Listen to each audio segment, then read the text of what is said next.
This week on In the Loop, we talk about chronic pain. You may look good, but how do you feel? We explore the world of microbreweries and the expansion of one local business. And Farron interviews a special guest before they make their trip down to Wagga. This is In the Loop.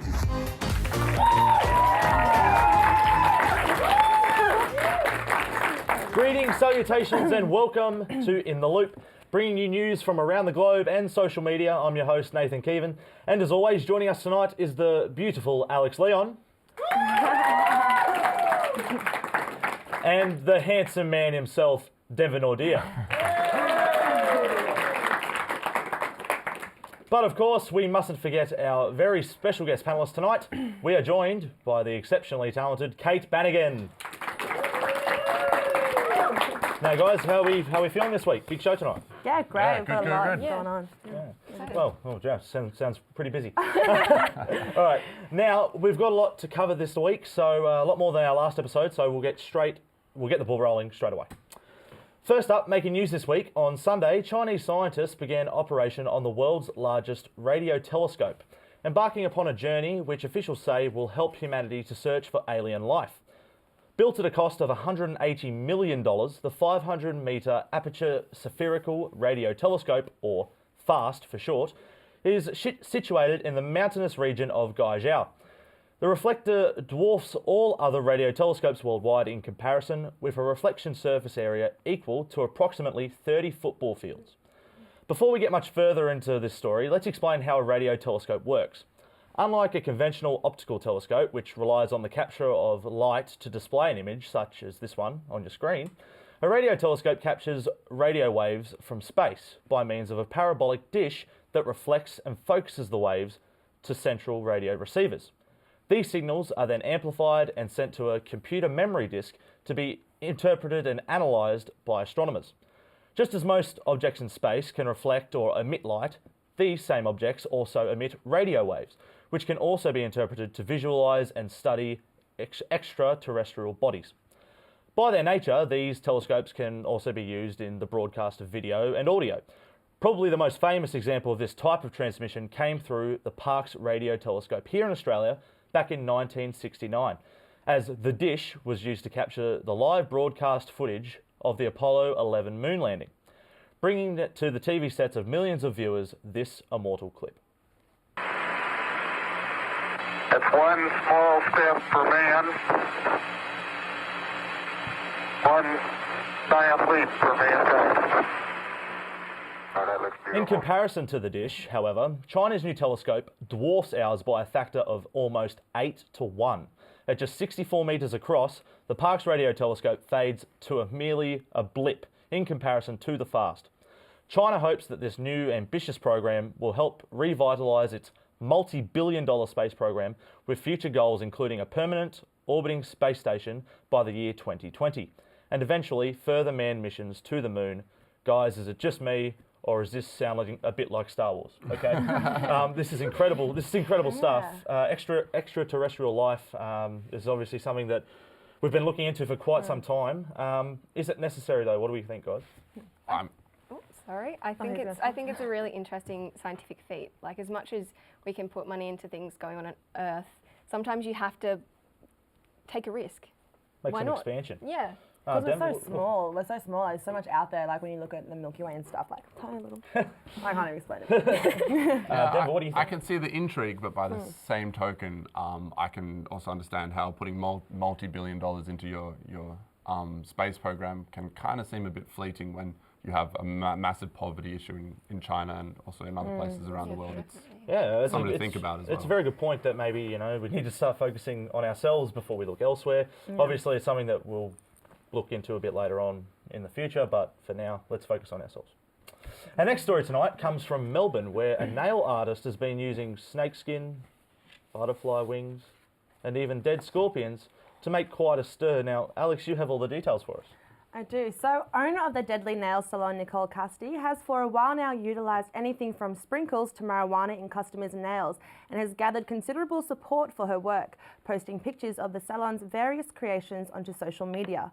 But in recent weeks, however, Ms. Casti has now received a considerable backlash towards her work, with many concerned over the salon's use of animals and animal parts. Ms. Casti has insisted that all her specimens have been sourced from a licensed taxidermist in Queensland or donated to her by customers. Despite the opposition that she's meeting online, Ms. Casti wants to push on experimenting with her nail art in the attempt to create things that challenge people's perception of beauty. So what do you guys think? I think it's definitely it's new. Like little scorpions. I've seen videos actually and pictures on Facebook, and it looks really cool. But obviously touchy. I'm kind of confused about the backlash that it's receiving, because is it just me, or have we been making croc bags for years now? Yeah, I mean, fur coats and stuff. Are people going to start seeing people with these nails and throw red paint on people's hands? You know, I'm dead serious. I mean, this sort of thing has been happening for years, and now all of a sudden it gets put into a nail artist's hands. They want to do something creative, and it's being. Yeah, I personally don't think it's that bad, but everyone's going to have an issue with something. There's never going to be, I think a lot of people would just end up doing the cheaper version of her stuff, and I think that's why they get the backlash, is because people cut corners and get cheaper things, and bad things happen. Oh, that's an interesting thought. How much is she pricing this? Is it quite an expensive venture to get these sorts of materials? Yeah, I mean, how available are scorpions? Yeah. Well, that's right. But on a more serious note now, and I think I'm right in saying that most of us would say that we have had struggles in our lives that we live with every day, but not quite in the same way that Kate is about to explain. Most illnesses are easy to spot, or are publicised enough for people to actively discuss. However, there's one illness that manages to fly under the radar. Out of sight and out of mind. Chronic pain isn't like the flu. It doesn't go away. There often isn't a cure, and it's a condition that affects 1 in 5 Australians. There are no visible signs to chronic pain, meaning the issue often goes undiscussed. To clarify, chronic pain is defined as pain that lasts longer than 12 weeks and is a malfunction of the body's nervous system that continues to alert the body to pain even when there's no discernible cause or reason. Even in the professional medical world, there's still a lot of misunderstanding and confusion surrounding chronic pain, leading to numerous misdiagnoses around the world annually. After being diagnosed with a chronic headache at the age of 13, I can let you know firsthand that for those living with chronic pain, there's a process that comes with accepting that you might be in pain for the rest of your life. Initially, there are severe medical costs that come with the numerous appointments for tests, second opinions, and finally treatments. On top of that, pain medications may need to be administered daily. Also contribute to what soon turns from not only a lifelong physical struggle, but a financial burden as well. Sufferers have to fight harder than regular people just to function normally in society. Inherently, there also comes a change of lifestyle once you live with chronic pain. Sufferers with chronic pain tend to wear out faster emotionally and physically, meaning hobbies and pastimes soon get pushed to the back burner in favour of rest and recovery. This reduced lifestyle can also take a psychological toll, as sufferers battle with the notion of not being able to function at their full capacity. Some days are easier than others, but there are organisations built around supporting those with chronic pain and raising awareness in the community. Here's what National Pain Week Ambassador Michael Clark has to say on the matter. You can't see chronic pain, it's invisible. 1 in 5 Australians live with it every day. This pain really affects relationships, ability to work, and feel part of a community. Check in with your friends and family. You look good, but how do you feel? For those interested in learning more after the show, you can visit Chronic Pain Australia's website for more information and support. Thank you very much, Kate, for sharing that. Now, obviously that's your story. It's quite a sad one. So how did it come about? You said the diagnosis for chronic pain syndrome is quite tough. So how did you get to that conclusion? It's not necessarily just a diagnosis. It's kind of one of those things that they don't have a label for you. So they'll say, we'll just name it chronic pain, because sometimes you don't have the ability to go, oh, it's caused by this. So therefore, chronic pain is kind of the branch under not explained. Okay, very interesting. You'd think something that affects 1 in 5 Australians would have, you'd have a much larger knowledge base in terms of medical resources and stuff if it's 1 in 5, I mean, that's, There's a lot that's of people. insane. And I know Yeah, much better too. even myself, I don't discuss it much because it's a bit of a downer topic. Even to bring it on the show, I was a bit concerned because people don't normally like to talk about things that like they can't do anything about. Yeah. Yeah. Is there anything that you find that can help you with it, or? Not particularly. I try and get in front of it and on top of it. So I see things like people like it's like chiropractors once a week and things like that. Yeah. It'd be so expensive. Yeah. It's particularly on a uni student's budget. Yeah. Yeah. It's an interesting topic to bring up because we just spoke about space, investing in space science, but what about medical science? I feel like in some ways it is sometimes underappreciated, and this is something that I'd like to touch on later in maybe the show or maybe next week.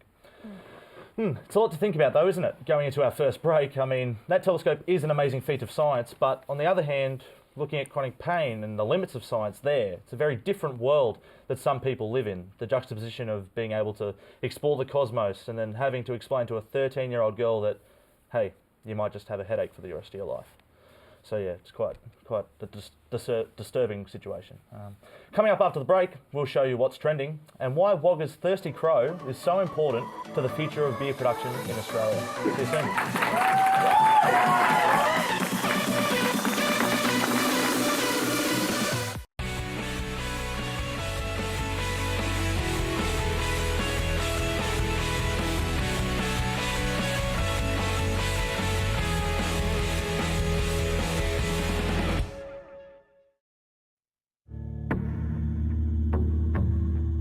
I am the hot and cold flushes that confuse you. I am the tightening of your chest. I am the snowballing worries that become an avalanche. So, do you think you know me?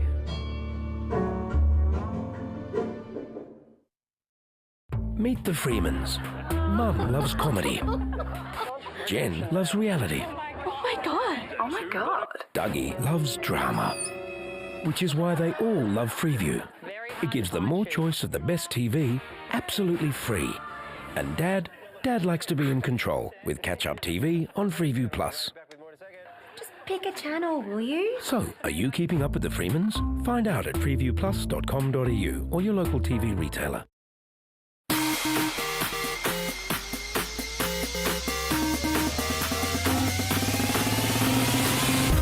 Don't wait till you graduate.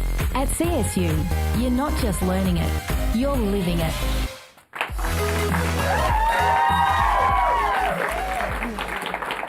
Hello everyone and welcome back from connecting with friends to immersing yourself in cat videos. The internet is indeed a perfect place. Nathan. Oh. Perfect.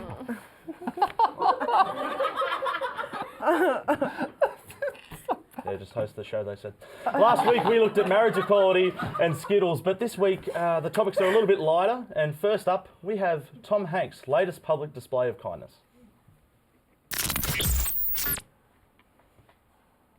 This week, a young couple in New York were getting their wedding photos taken in Central Park when suddenly a familiar face appeared. Tom Hanks himself stopped and introduced himself to the couple, offering his congratulations and sincerest wishes for the couple's marriage.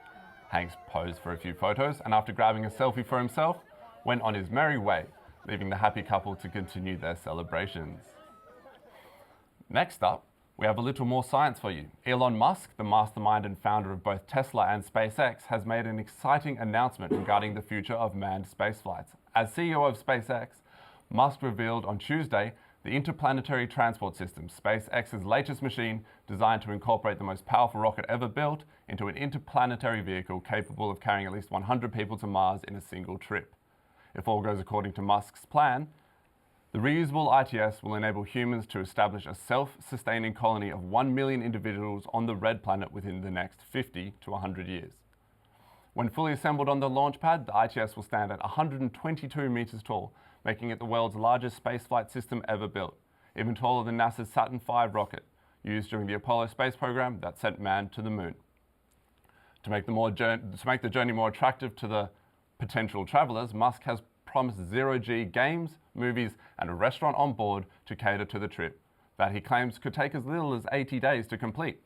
He's also promising potential travellers the opportunity to return to Earth once they arrive on the surface of Mars. As for who these potential travellers could be, the ITS program is likely to be a realistic possibility for anyone interested, as Elon wants to make the spaceflight as exciting and accessible as possible. And finally, the following video has surfaced of singer Pico Taro, a fictional character invented by the Japanese comedian and DJ Kosaka Daimu.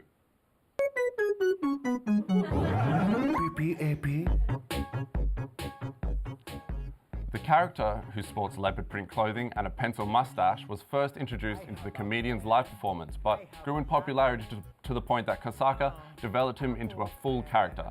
And thanks to the song's catchy nature, Pen, Pineapple, Apple, Pen has become one of the most covered parodies of the year. All right, guys, open to you. What do you guys think of our trending topics this week? I don't even know if I want to talk about the third topic, to be honest. I'm just being honest. I just don't know. But I do want to go back to the first story. Tom Hanks, you think you can just crash a wedding? Okay, it's an interesting. Well, has he not? I can't just crash a wedding, can I? I think it's awesome. And then he full on with, like, I watched the video last night, and he full on gets his phone out and is like, oh, can I get a selfie too? So. What a lad. Well, why not? I mean, it's great to see a celebrity go out of his way like that. Denver, Elon Musk, I believe I finally pronounced his name right. So what's his backstory? Oh, well, I mean, he's done a lot of very interesting things. He's started from quite a like low socioeconomic state, built up to $13 billion value. That's what he's worth, which is insane. Bought himself a McLaren P1 and totaled it. Wow. I know. But yeah, you know, Tesla, electric cars, and then SpaceX, obviously big things. And Kate, P-PAP, or P, something, whatever, I don't know. The third one. Lots of pens and fruit, yes. The internet loves annoying things to clog up our Facebook. Yeah, just bring back Psy. Yeah. That's it. I love it. Just bring back Psy, okay? Now, also, guys, don't forget, if you'd like to have your say on all of these topics, you can voice your opinion through our Twitter handle @InTheLoopCSU. Now, it's an Aussie tradition to sit down at the end of a hard day's work and enjoy maybe a pint or 7. But this week, Alex went to a well-known brewery, the Thirsty Crow, to investigate more into the wonderful world of beer. That's right. This week I got the chance to meet the genius behind Wagga's most famous brewery, Craig Whelans, whose family-owned business has become a Wagga landmark in the last 5 years since its opening in 2011. He talked me through the basics of what it takes to run a successful brewery and his plans to deliver even more local brewed beer to the residents of Wagga and the Riverina. The Thirsty Crow's weird but wonderful craft beers attract locals and visitors alike, pushing the boundaries of acceptable to tiptoe around the edge of crazy. But somehow, it all works. The brains behind the operation is Craig Whelans, the owner and head brewer at Thirsty Crow, who founded the brew pub in 2011 and has steered it to success ever since. Craig encourages his staff to learn about every aspect of the business, with a couple of his employees having already started their training to become a part of Thirsty Crow's brewing team. We opened in February 2011, and it's a family business, so it was myself and my mum and dad that funded the brewery to open up. The inspiration of it was through myself working in breweries for 5 years prior to that, seeing that there was an opportunity in the market in Wagga. Oh, I love craft beer, so I genuinely have a strong passion for it. I love that, you know, you can produce something that can be so flavourful and people will be talking about it for weeks on end. You know, on our Facebook feed, 4 of the biggest searched words, 2 of those words is called liquid bacon. It tastes like you're licking Miss Piggy. It's a smoky, bacony beer. Craft beer creates an opportunity to become then a point of conversation, which is all a pub and drinking is all about, is to socialise. We produce 40,000 litres of beer a year at the brew pub, and we sell about 100,000 litres on tap. So there's a shortfall of 60,000 litres. So we fill that by bringing in other guest beers. We'll continue to do that, but at least with our expansion, we'll be able to brew another 150,000 litres. So that will be able to serve our brew pub, as well as there'll be some excess to can, to bottle, and also to sell into Sydney and Melbourne. And that's the purpose of the additional tanks. We'll be able to brew 30 different beers throughout the year, as opposed to the 6 that we're limited to currently.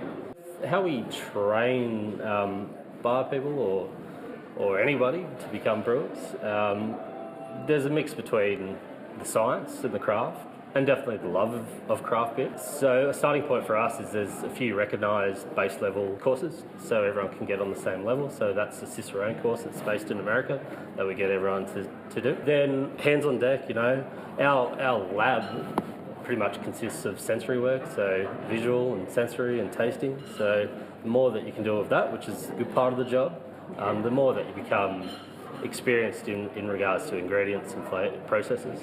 So it's definitely ours in the brewery and being part of the process that they get better knowledge from. So if you'd like to sample some of the unique craft beers here in Wagga, be sure to check out the Beers and Gears Festival this weekend and meet Craig and the team behind the Thirsty Crow.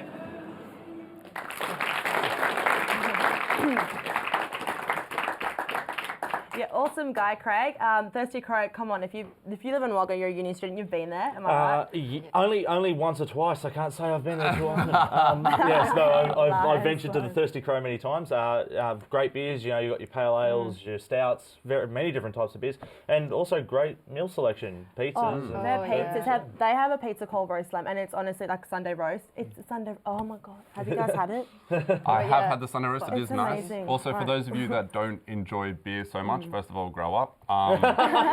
Second of all, there is quite an extensive and attractive wine list at the Thirsty Crow, interestingly enough, so you can go there and enjoy that as well. Yep, and so like Craig said, Thirsty Crow are going to be involved with Beers and Gears this weekend, so be sure if you want to go meet Craig and the team and check out some of their craft beers, be sure to head down to Beers and Gears this weekend and say hi. Yeah, it's almost become a bit of a staple, Thirsty Crow for the Wagga residents. It's quite prominent. Okay guys, it's time to focus on something else. There's one presenter that we're yet to hear from tonight, and that's our cunning field reporter, Farron Bish. Farron, how are you? Where are you? And what do you have for us tonight? Hey guys, I hope you're nice and warm in the studio because I'm out here on this beautiful spring evening in Wagga Wagga. But coming up, I have a special secret guest, so stick around for that. Can't wait to hear more about that, and I think we'll see you soon.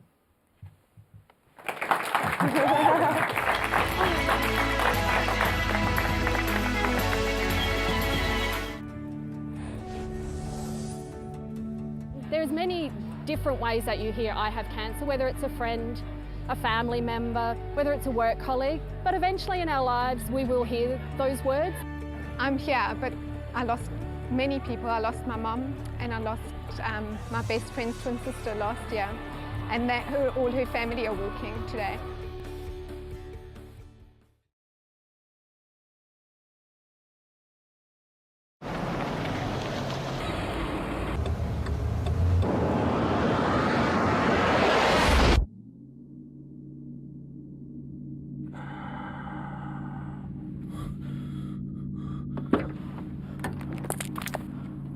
Mate, I'm so sorry. I thought there was time. He's just pulled out. I don't have time to stop. Well, come on, mate. It was a simple mistake. I know if I was going a bit slower. Please. I've got my boy in the back.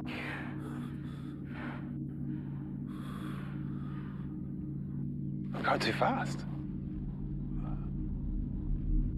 I'm sorry.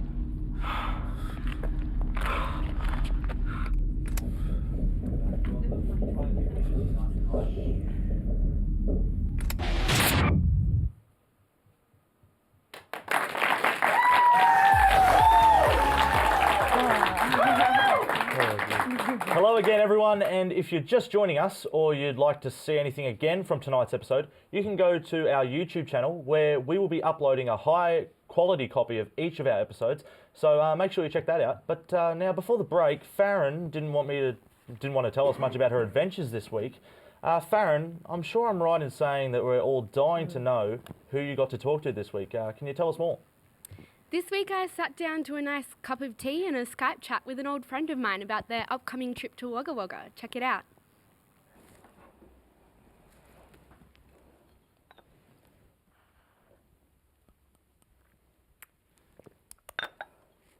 Oh, I didn't see you there. I was just about to call my old friend on Skype. Why don't you join me?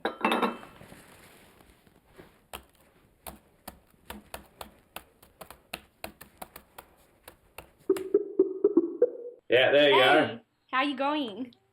Good, how you going, mate? Pretty good. So, tell me why you first started making YouTube videos. Firstly, I started making videos online because I just wanted to lose my virginity. Right. And still hasn't helped, yeah, but fingers crossed one day. Yeah, one day.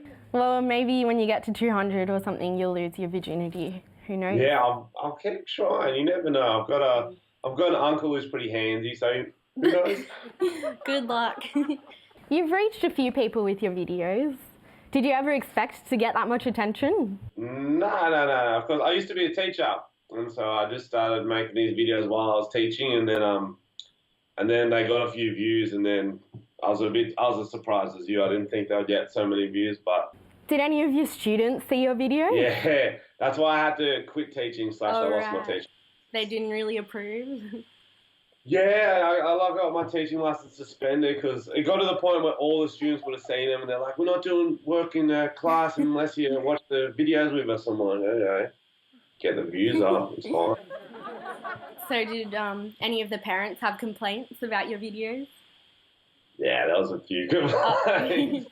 But you do a bit of stand-up as well? Well, I started off doing stand-up in 2009, 2008. I started doing stand-up comedy, and then it went nowhere, and then I made a few videos, and now I can tour a little bit. But so yeah, I've been doing stand-up for a while now, and I enjoy it even more than the videos because it's nice being live and being able to interact with some drunk bogans in the crowd or whoever I need. Yeah. Most people know your stand-up because they know you from your YouTube and Facebook and stuff like that. So how important is your online presence to your career? Oh, it's essential. It's how I sell tickets. It's how people will come to see my show. If they like a video, like, I'll give him a chance live. Let's go spend $20 on him. And without the videos, I think I'd still be teaching, or I'll probably still be suspended. But you got a lot of people like yelling out. They all thought it was their show as well. That just happens. People just get drunk and want to yell stuff at me. Fight you or something. Just like I'm teaching again. I'm like, shut up, you little. Yeah, you've got your new series out, the Australiana Hostel. I saw the first 2 episodes of that and I love it. It's so funny.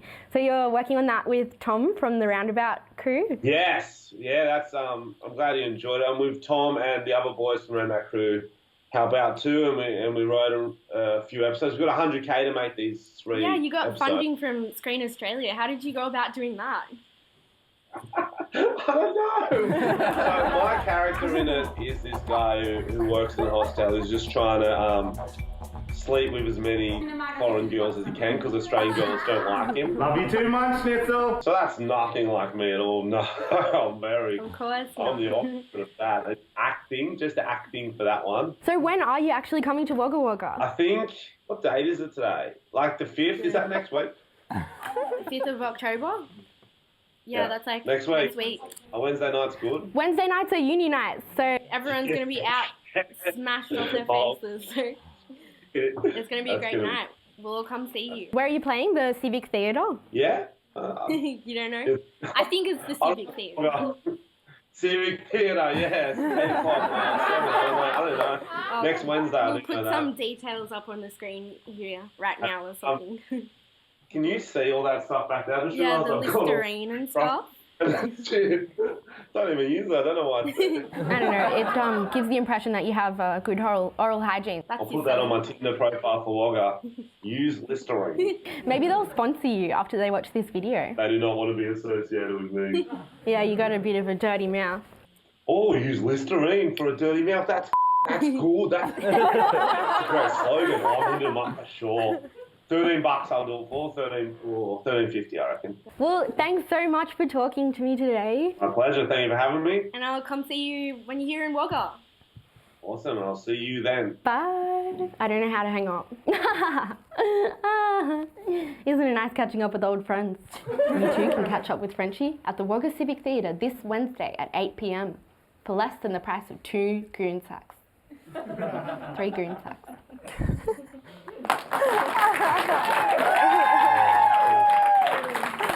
Thank you, Farron, for that interesting interview, and obviously thank you to Frenchie for giving up his time so Farron could give you know, do an interview with him. Quite an interesting fellow, isn't he? Yeah, very funny, very funny. He's so funny. I love him. Yeah, I've seen a few of his videos online, and it'll be interesting to see his stand-up. I've never really seen his stand-up performance, so he'll be coming to Wagga next Wednesday night. So, any of you guys going to go check him out? Oh, Yeah, for sure. Yeah, I'm gonna head to that. 100. For sure. Yeah, so he's very funny in the way of very quick-witted, very improvisational humour, which Denver, I know you'd lack. Come on. Oh, sorry, I had to bust someone on this episode. I mean, it just goes to show that if you start out, you know, with a couple of friends making some videos, look, you can get to Frenchie, open up in Wagga. Exactly. Yeah, and I mean, like the In the Loop cast's going to be there, so I mean, why wouldn't you go? Yeah. Maybe, you meet us as well.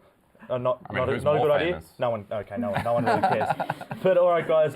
So we're gonna have to leave it there. Thank you very much, Farron, for that unexpected brush with fame. Just quickly, is there any word yet on what you'll be bringing us next week?